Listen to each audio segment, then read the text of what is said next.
Olá, estamos iniciando mais uma edição do programa Descobrindo o Espiritismo pela USE Intermunicipal de Ourinhos.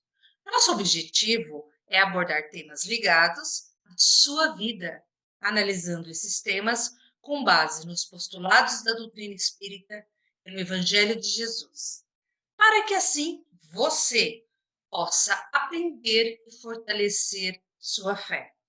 Eu, Luciana Strauss, convido Maria Aparecida Casagrande para nos ajudar a explorar um pouco mais os ensinamentos trazidos pelos Espíritos. Seja bem-vinda, Cidinha. Obrigada, Luciana. Já que o tema de hoje é lei de causa e efeito, e também lei de ação e reação, vai a primeiro questionamento, Cidinha. Expressões como está vendo? Deus te castigou, devem ser ditas? Esse tipo de expressão é uma expressão errônea e não deve ser dita por nós, né? Por quê? Porque Deus, ele não profere um julgamento a cada ato da pessoa. Deus criou as leis naturais, as físicas e morais, que regem a lei, a vida universal. Então, é de acordo com uma dessas leis que as consequências dos nossos atos vêm natural e automaticamente. Então, é por isso que Deus não castiga ninguém. Todas as nossas ações, elas acarretam consequências, que serão boas ou más, conforme o ato praticado. Não há uma única imperfeição da alma que não traga espiritualmente consequências indesejáveis. E não há uma só virtude que não seja fonte de alegria e de recompensa. Tudo tem a sua consequência. Podemos, pois, dizer, assim, de modo simbólico, que tudo é medido e pesado na balança da justiça divina. Como eu disse inicialmente, que o nosso tema é lei de causa e efeito, ou lei de ação e reação, o que é?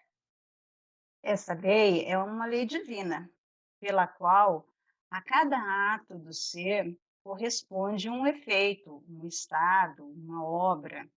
Alguns a chamam também de lei do retorno, e Jesus a ensinou quando ele afirmou: a cada um será dado segundo as suas obras. Cidinha, como aparecem esses efeitos? O retorno de uma ação boa ou má, o aparecimento dos seus efeitos pode se dar de três maneiras. A primeira delas pode ser de imediato, né, uma delas, quer dizer, pratica-se o ato e logo a curto prazo ou um pouco mais tarde, recebe-se a consequência, a reação, mas ainda dentro desta encarnação. A outra maneira, após a morte. Então, às vezes, o efeito do que nós fizemos como encarnados somente aparece lá na vida espiritual. Então, eu tentei pensar num exemplo assim, mas às vezes o sofrimento, aqui às vezes a gente comete atos desastrados, desatinados, e não se toca muito por ele, e nem vem aquela consequência. Mas quando nós desencarnamos, lá na espiritualidade, muitas vezes nós nos damos conta daquilo que a gente fez, então isso gera uma dor, um sofrimento moral para o espírito, né? E também a outra maneira seria na reencarnação, através da reencarnação. O que nós fizemos numa existência pode vir a se referir em outra de nossas vidas, quer dizer, em outra reencarnação. Não vem o ato, a consequência agora, mas o efeito vai vir quando a gente renasce, de algum ato praticado, ou alguma lesão, enfim, a gente pode se recompor nessa outra oportunidade reencarnatória. Então, assim, certas falhas que não parecem ser punidas nesta vida, e certas virtudes que também parece que não são recompensadas na vida, terão certamente os seus efeitos. Se não for nesta vida, o será na vida espiritual ou em uma nova existência corpórea. Eu estava até pensando aqui, a hora que eu estava estudando o tema hoje, e tentando me relembrar de um exemplo na reencarnação. Tem inúmeros, mas me veio à mente a história de um livro que eu li, que o espírito relata a história de um rapaz que na vida é preso, acusado de um crime, de ter matado alguém, coisa que ele não havia feito. E as evidências todas foram comprovadas, ele foi julgado, condenado e teve que cumprir pena, por esse crime. A sua mãe desencarna, até foi uma história assim, na noite de Natal, ela desencarna, e quando ela é recebida na espiritualidade, é orientado que ele, em encarnação anterior, havia cometido um crime e que não pagou por esse crime perante a justiça dos homens, foi um crime que não descobriram que ele foi o causador, outra pessoa foi condenada em seu lugar, né, e pagou por esse crime. Então, nessa encarnação, ele estava, na realidade, recebendo o efeito do crime praticado no anterior, e por isso que ele foi acusado, as evidências todas contra ele, e realmente não tinha sido ele que havia cometido o homicídio. Qual a sua duração? Os efeitos de uma ação, boa ou má, eles vão perdurar enquanto não terminar o impulso que o gerou. Quer dizer, eu vou citar um exemplo assim. Quando nós atiramos uma bola, que ela rola, ela vai rolar até que termine a força do impulso que nós colocamos em jogar aquela bola, que demos a jogar. Se o impulso for forte, a bola tende a rolar mais tempo. No entanto, depois de a gente ter lançado essa bola, nós podemos colocar um obstáculo à sua frente para fazê-la parar. Então, a lei de causa, essa duração, ela pode ter uma duração longa, depende da forma, mas dá para a gente atenuar os efeitos daquela ação que a gente fez, às vezes uma ação penosa, uma dificuldade, dá sim. Então, aqui a gente vai entender, ó, assim, se nós sofremos as consequências de um ato mau que praticamos, nós podemos realizar ações boas, elas agem em sentido contrário a essas consequências, fazendo com que os efeitos, então, eles diminuam ou até desapareçam. Então, às vezes, existe uma programação, aquele ato a gente poderia, no enfrentamento normal dos seus efeitos, durar um bom tempo, mas se o indivíduo passa a praticar as atividades no bem, torna-se uma pessoa melhor, ele vai atenuando. Então, esse bem vai fazendo com que diminua o tempo, digamos assim.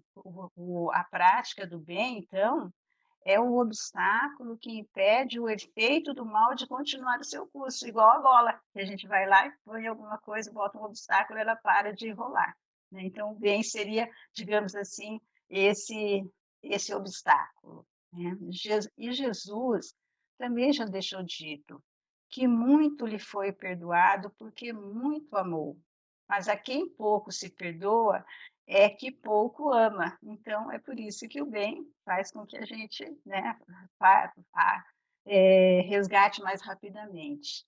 Então, a gente tem que entender que se alguém ama, age para o bem e melhora a sua situação, compensando com o bem o mal que fora feito.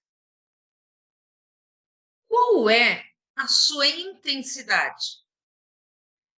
Conforme a natureza da ação, será o tipo dos efeitos e o seu alcance. Por exemplo, se a gente esfregar um pouco a nossa pele, ela pode se irritar, se a gente esfrega. Mas o efeito logo vai passar e o próprio organismo faz a sua recuperação, né? Num machucadinho simplesinho, vamos dizer assim. Mas se a gente cortar essa pele, ultrapassando o limite da sua resistência normal do organismo, o sangue vai aparecer e nós ficaremos expostos a infecções. Então, teremos que tomar medidas especiais. Vamos ter que estancar o sangue, limpar o ferimento, aplicar remédio, proteger o local e evitar feri-lo novamente, até que ele cicatrize. E, enquanto isso, nós não poderemos usar livremente o nosso corpo ferido. Assim também, conforme o empenho que pusermos num ato, teremos consequências leves ou mais profundas. Quando forem profundas, né, se o ato praticado deixou cicatrizes muito profundas, nós precisaremos agir mais no sentido da recuperação do que houvermos lesado, seja a nós mesmos, a pessoas, a sociedade ou a natureza. A questão, então, da intensidade dos efeitos, ela vale também para os atos bons, não é só para os atos ruins, né, que a gente vai fazer, os atos bons também. Sentir um pouco bem e fazer um pouco bem produz efeitos mais leves. Agora, insistir no bem, colocar todo o sentimento e a capacidade na sua prática, produz efeitos mais intensos e profundos, mais difíceis de serem modificados pelos adversários espirituais, consolidando o bem em nós. Então, é por isso que o bem, quanto mais bem, mais intenso ele for, mais vai nos ajudar, né. E tem o ato praticado negativo também, se o machucado que nós, né, a causa do machucado, seja para outro, para a sociedade ou para nós mesmos, for leve, então a intensidade será leve, mas se for um machucado bem mais profundo, então a duração também vai ser um pouco mais intensa, mais profunda, mas vai passar. Não se esquecendo sempre que a bola, né, que o bem é o obstáculo que atenua tudo isso. Diante dos efeitos desagradáveis da lei de causa e efeito, pelos quais estivermos passando, qual deverá ser a nossa atitude? Olha, a gente pode ter a atitude de resignação, tá, ante tudo aquilo que a gente não for possível mudar, porque tem coisa que às vezes ocorre e que não tem como, a gente não consegue mudar por mais que a gente tente. Então é melhor a gente se adaptar, digamos assim, nessa adaptação entre essa resignação ativa, né, aceitando sem revolta as coisas, por sabermos que é consequência de nossos próprios atos. Ou então necessidade de aprendizado espiritual. Então aquilo que a gente não consegue mudar, a gente se resigna nessa forma, entendendo que é uma necessidade para o meu crescimento, ou então a consequência daquilo que eu pratiquei no passado ou em algum momento, e que agora estou ali, né, me reconciliando. E também a nossa ação para o bem, a nossa outra atitude. Não só fazer o bem para atenuar ou anular os efeitos maus que tenhamos causado e restaurar a harmonia da vida em nós e ao nosso redor, mas também para a gente semear novas e melhores condições de vida em nosso caminho, já e aqui nessa existência. A gente pode melhorar, fazer a nossa vida melhor, nosso caminho pode ser melhor, com mais flores, digamos assim, ou para o futuro, no mundo espiritual ou em novas encarnações. Então, a justiça e a misericórdia divinas, elas estão harmoniosamente ligadas nessa lei de causa e efeito. Então, a gente compreende, existe a justiça, é lógico, nós somos nosso próprio árbitro, né? Lá que faz do próprio ser o seu árbitro, o seu juiz de sua sorte. Nós somos nosso próprio juiz, para sofrer os efeitos duramente ou suavizá-los e até anulá-los, além de poder construir mais e mais a sua própria felicidade. Então, se há muita dor, muito sofrimento, eu acho que essa ideia dessa justiça e misericórdia, ela é muito presente na lei de causa e efeito, né? A gente trazendo isso, é mais fácil esse entendimento, essa resignação, essa aceitação e também esse estímulo para a luta, para construir um mundo melhor, uma vida melhor, né? Construir para viver agora, lá para o mundo espiritual e também para o nosso futuro, numa próxima encarnação.